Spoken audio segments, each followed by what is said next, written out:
right? I want to go into the plank and maybe lift up one hand, right? You're literally shifting side to side here, and one hand could lift up.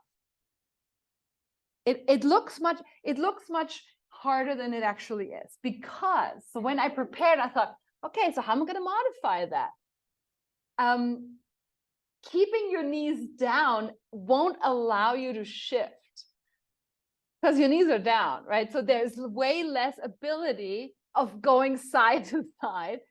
So you could give it a shot, right? Could that be at all a thing? You can just think about it. So this is, again, we're challenging our core. We're not moving the ribs now. We're stabilizing them. Toes are tucked under, knees are down. To use a blanket under the knees if you need to, please. And then just see if I can take one hand off the floor. And just lower your pelvis more, Lisa. Yeah. So pelvis is going into our upward dog-ish position, right? Back up the diaphragm. Yeah. And just see what's happening, right? Wide shoulders. And you have to really contend with your core here and your glutes. But this is standing upright too. Yeah, can you lift one hand off? Okay, that's great. Yeah, whatever, right? It doesn't matter. And maybe, so if this is not at all happening, you can come to your forearms and shift side to side in your forearms. This is for the wrist.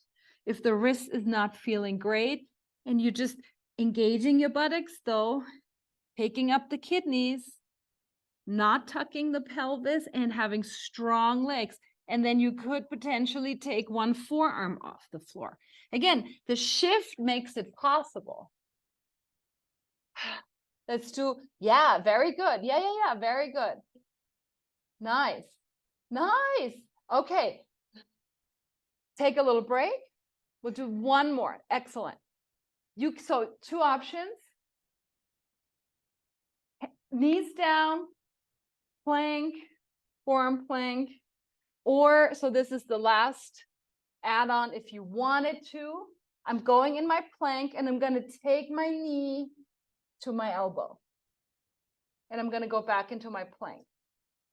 I'm going to take my knee to the elbow. So I'm rotating. We've done this the last couple of times, right?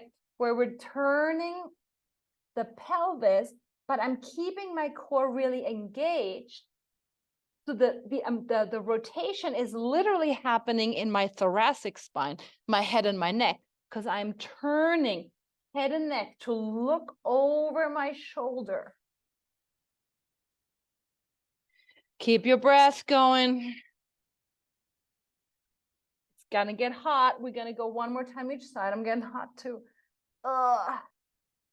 Keep your core on. We're not falling into that hip forward, hanging on our lower back, please. And bend your knees and go into a child's pose. Widen the knees,